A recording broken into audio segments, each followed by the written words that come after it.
Hej, og velkommen til mit kæmpe store sommerboghaul.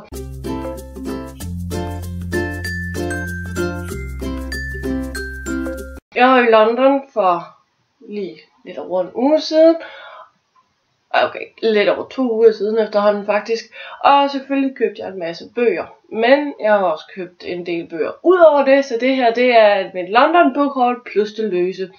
Og vi starter med det jeg købte før jeg tog til London. Jeg købte nemlig en enkelt bog som en slags du er færdig med eksamenerne gave til mig selv. Og jeg købte den faktisk inden jeg overhovedet gik op til min sidste eksamen. Fordi så tænkte jeg, så kunne det være at den kunne nå at komme. Fordi så ville den det selv lidt hurtigere. Men selvfølgelig så kom den den dag jeg tog afsted til London. Den bog jeg købte til mig selv, det er en graphic novel, og det er faktisk den første graphic novel, jeg ejer. Og den hedder The Truest Lives of the Fabulous Killjoy. Og grunden til, at jeg gerne vil have den her, det er fordi den blandt andet er skrevet af Gerard Way, og jeg er virkelig stor My Chemical Romance fan. Så jeg glæder mig rigtig meget til at læse den her. Jeg synes, den er rigtig fed i sin stil, den ser rigtig sej ud, så det skal nok blive spændende. Det var faktisk den eneste bog, jeg købte, før jeg tog afsted til London. Da jeg så var i London, så havde jeg en målsætning om, at jeg skulle bare købe bøger. Og det der med, hvor mange det var ikke helt så vigtigt. Og jeg faktisk, da jeg tog hjem igen, fandt ud af, at jeg sagtens skulle have købt flere. Fordi jeg havde langt fra overvægt i min kuffert. Så det skal jeg huske til en anden gang. Jeg har købt en meget blandet stak bøger, da jeg var i London. Jeg har købt 25. Så lige så godt bare starte fra en ende af. Den første bog, jeg gerne vil vise jer, det er Pretties af Scott Westerfeld. Det er nummer 2 i en serie, hvor jeg har nummer 1 og 3 allerede, så det var meget vigtigt for mig at se, om jeg kunne finde 2'eren, så jeg kan komme videre med serien. Jeg glæder mig enormt meget til at fortsætte den her serie, for jeg synes, at konceptet er utrolig spændende, og jeg var rigtig glad for 1'eren, så jeg glæder mig til, at jeg faktisk kan komme til at læse 2'eren og 3'eren også. Og en anden serie, jeg skulle have færdiggjort, da jeg var i London, nemlig The Mara Dyer Trilogy. Så jeg har købt den tredje og sidste bog, The Retribution of Mara Dyer af Michelle Hodgkin. Det er også en serie, jeg synes er virkelig spændende, og jeg ved ikke rigtig, hvorfor jeg ikke har købt den her bog endnu, for det er faktisk et stykke tid siden, den er udkommet, men nu har jeg den, og jeg glæder mig til at få den læst. Jeg har også købt Mary Poppins af P.L. Travers, og det har jeg gjort, fordi den er en børnehistorie, jeg er utrolig glad for, og da jeg så den her udgave inde i boghandlen, så er jeg bare nødt til at have den. Så jeg ved ikke, om I kan se det på grund af lyset, men den er sådan fint lyserød og hvid stribet, og så har den en meget fin tegning her på forsiden af Mary Poppins. Og hvis man tager det her dust cover af, så er den jo sådan helt simpel hvid, med titlen der på siden der, og så inde i her, der er der også Mary Poppins i lyserøde farver. Jeg ved ikke, om det er så tydeligt at se, men jeg synes i hvert fald, at den er rigtig flot, og jeg er rigtig glad for, at jeg har fundet lige præcis den her udgave. Jeg købte en del serier, som jeg godt kunne tænke mig at begynde på. Den første af dem, det er Legend af Mary Lou, som jeg også har hørt utroligt meget godt om her på BookTube og sådan noget, så jeg har faktisk glædet mig til at finde den her bog, og det er lidt sjovt, for jeg har faktisk aldrig kunne finde den hverken i danske boghandler før eller sådan noget, så da jeg fandt den over i London, så tog jeg den straks med hjem. Jeg købte kun den første, fordi jeg tænkte, jeg ville ikke købe hele serien, hvis jeg så ikke kan lide den, så ville det være lidt ærgerligt. Så jeg købte en hel serie faktisk. En serie, som man har hørt utrolig meget om her i Danmark på det seneste, fordi den er ved at blive oversat til dansk. Det er selvfølgelig Anna and the French Kiss trilogien. Jeg har købt alle 3 bøger af Stephanie Perkins. Jeg har købt Anna and the French Kiss og Lola and the Boy Next Door. Og jeg har også købt Isla and the Happily Ever After. Og det må jeg have købt, fordi at, altså, jeg synes, jeg hører rigtig gode ting om dem, både nu her, hvor de er ved at blive oversat til dansk, men også om de engelske udgaver. Så jeg har længe gerne vil læse dem, men jeg har med vilje ventet til at skulle til London, fordi jeg vil gerne læse dem på engelsk, i stedet for de danske oversættelser. Så jeg har faktisk købt en hel serie, så nu håber jeg, at jeg kan lide dem, ellers så er det lidt ærgerligt. Jeg har købt de 2 første bøger i en serie, som jeg har ønsket mig rigtig længe, men som jeg af en eller anden grund overhovedet ikke har fået endnu. Og nogle gange har jeg været heldig at finde nogle af bøgerne nede i de danske boghandlere, men det har altid været sådan noget, så har jeg fundet bog 5, og så har jeg fundet bog 7, og jeg vil gerne starte fra starten. Så jeg har købt bog 1 og bog 2 i The History of Middle Earth-serien, som er en 12 bog lang serie, så der er nok at tage fat på.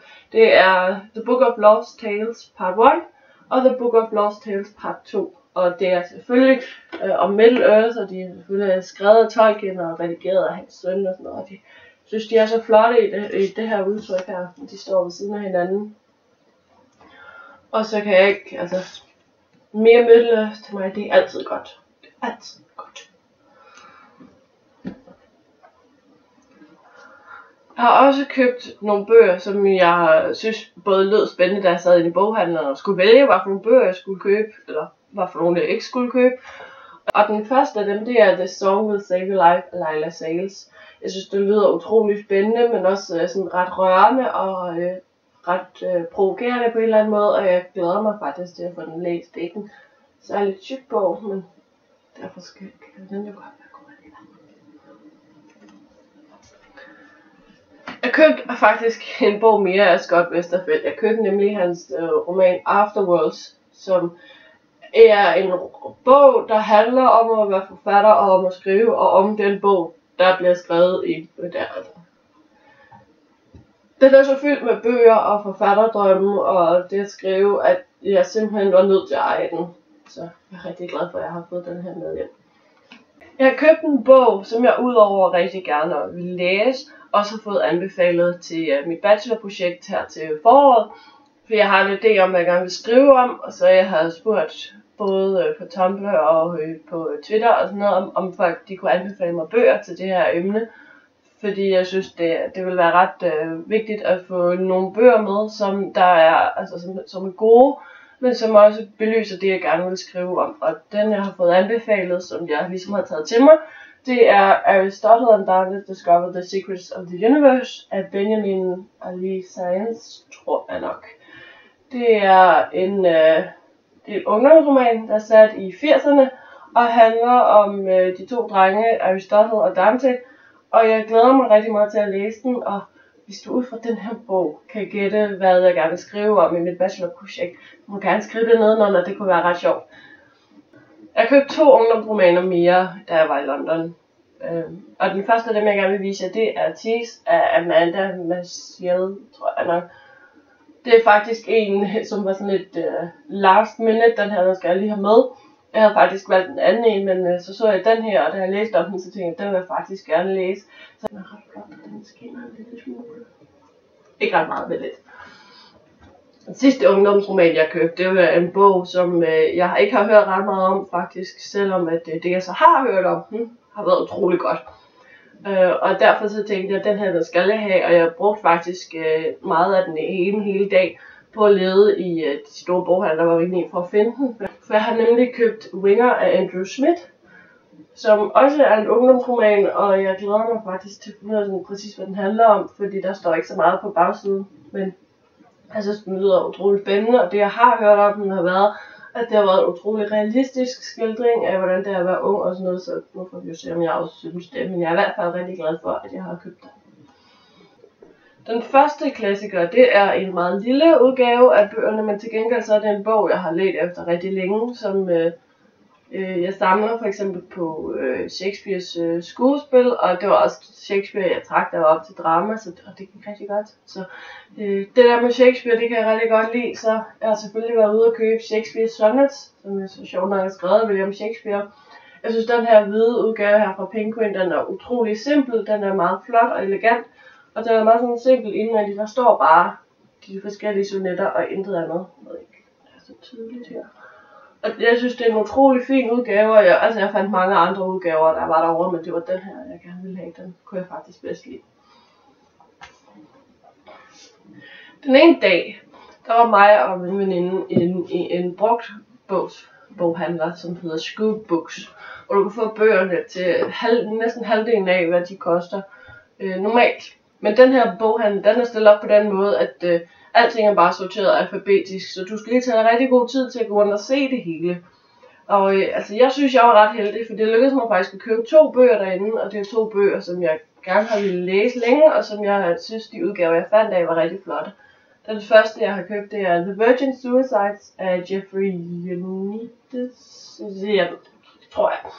Jeg synes, den her udgave, den var utrolig flot, den var meget enkel, og jeg håber lidt på, at jeg kan finde hans andre bøger i samme udgave, så de kan passe sammen. Den anden bog, jeg købte, er en bog, som jeg er ret sikker på, at de fleste i det danske bogbloggersamfund, de har hørt om før. Og det er også en, jeg har hørt rigtig meget om, og jeg er også ved at samle på den her forfatters værker. Og jeg prøver sådan lidt på at få dem i samme udgave alle sammen. Det er ret svært, fordi der findes utrolig mange udgaver, og de er alle sammen enormt flotte, så det er svært at vælge, hvad for en man lige skal slå sig fast på. Men selvom at det ikke lige præcis er den her udgave, jeg gerne vil have hendes værker i, så var jeg alligevel nødt til at købe den, da jeg fandt den her udgave af Jane Austen's Persuasion. Jeg synes simpelthen, den her forside, jeg var totalt solgt, da jeg fandt den. Jeg synes, den er så flot. Og for at gøre det endnu bedre, når man så tager den her Just Jacket af, så er den lilla, som er mit yndlingsfarve, og så med den samme titel på i sådan en fin grå en. Jeg synes, det er en utrolig flot udgave, og jeg er simpelthen så glad for, at jeg fandt den, selvom det ikke lige er den udgave, jeg går og samler på. Og jeg synes faktisk, altså, jeg er rigtig glad for, at jeg har købt den. Også fine illustrationer og alt muligt. Så alt i alt, så synes jeg, det her det var noget af et røverkøb. Og jeg fandt faktisk flere af hendes andre romaner i samme udgave. Men det var den her, jeg ville af, fordi den havde jeg ikke forvejen. Jeg synes simpelthen, den er så flot. Jeg kunne slet ikke stå for den, da jeg købte den.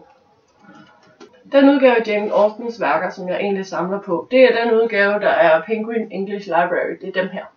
Med de karakteristiske orange striber ned af ryggen. Og så forskellige forsider, alt efter hvad for en bog det er. Jeg har købt Mansfield Park i den her udgave, fordi jeg synes, den her var rigtig flot. Og det var igen en af de romaner, jeg ikke havde af hende, så dem ville jeg helst starte med at købe.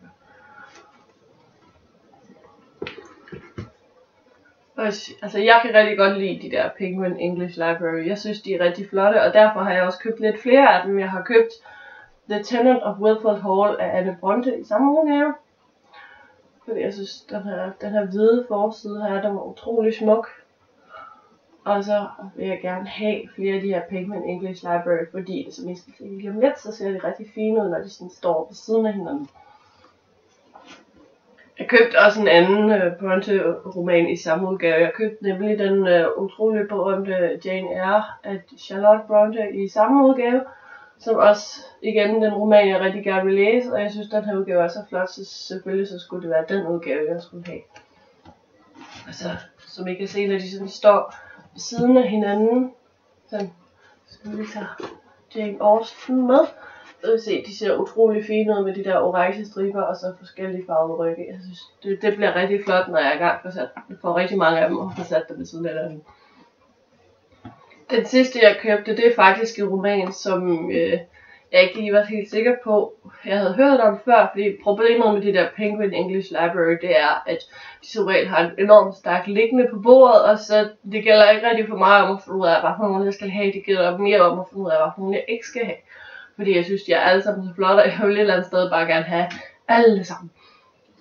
Den bog, jeg endte med at købe, det blev The Woman in White af Wilkie Collins.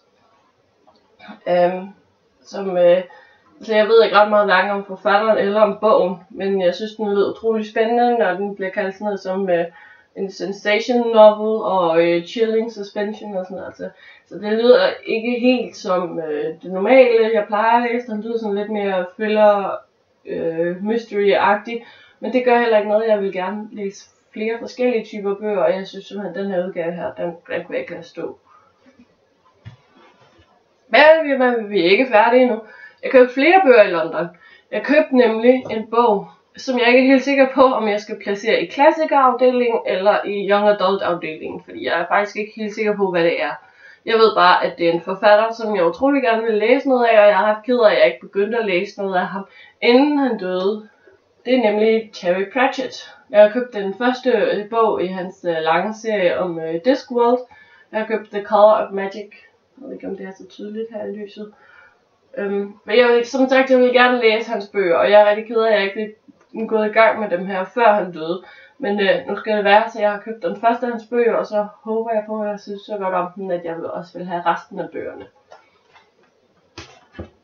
Jeg har også købt nogle bøger, som egentlig ikke er så meget fiktion som sådan. Jeg har købt 2, der er mere sådan journal-agtige. Jeg har nemlig købt en bog, som jeg så over hos Rikke på Paperback Castles.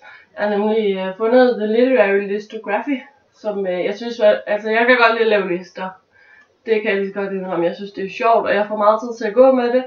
Og jeg synes, at at lave lister over bøger, det er bare endnu sjovere, så selvfølgelig så skulle jeg have The Literary Listography.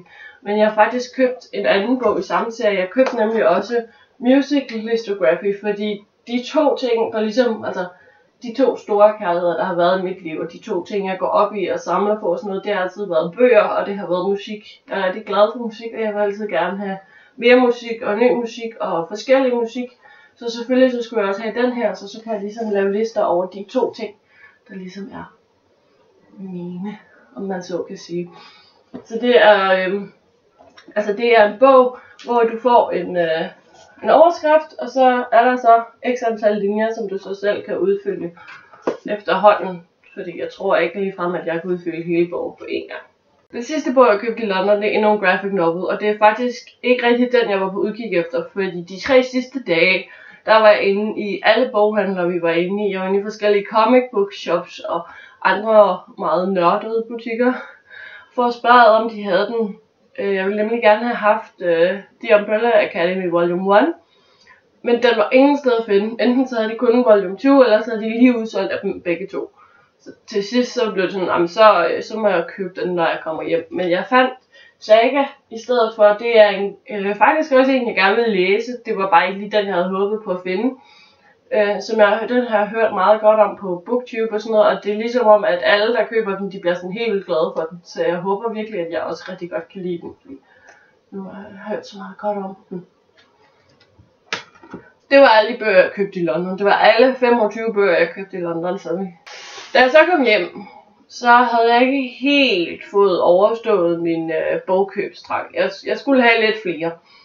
Og faldt på, at jeg ville købe nogle flere Dickens-romaner, fordi, som I sikkert ved, så er jeg ved at få læst alle dem, jeg mangler at læse her i løbet af år. Og jeg er ved at løbe tør for nye Dickens-romaner, jeg ikke har læst. Jeg er i øjeblikket i gang med den næstsidste af dem, jeg ejede, før jeg gik ud og købte nogle nye.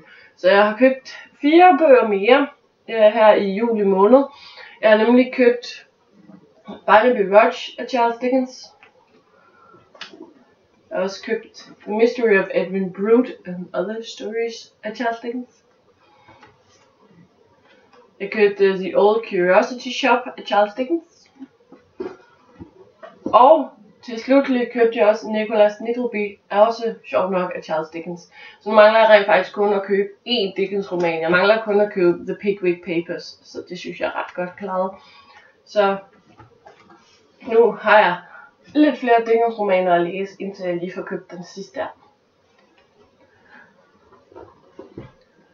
Det var mit enormt store juli-sommerbookhaul. Ej, det er nok kun juli-bookhaul, fordi jeg køber sikkert flere bøger i august måned. Altså, jeg kan jo ikke lade være. Så, og det er simpelthen så dejligt, fordi nu har jeg været i London, så nu skal jeg ikke længere gå og spare op, at det overhovedet kan. Jeg er lidt mere fri, og mit bogkøb stopper derfor også over. Hvilket betyder, at nu behøver jeg ikke at føle mig skyldig, når jeg går ned og bruger penge på at købe bøger, som jeg egentlig skulle have sparet op til, når jeg skulle på ferie. Så som min søster sagde, nu har jeg masser at læse her til sommerferien, også selvom at jeg ikke regner med at få læst ret mange af dem. Men i hvert fald så håber jeg, at I har en rigtig god sommer, og vi ses nok snart igen. Ellers så må I have det godt. Hej hej!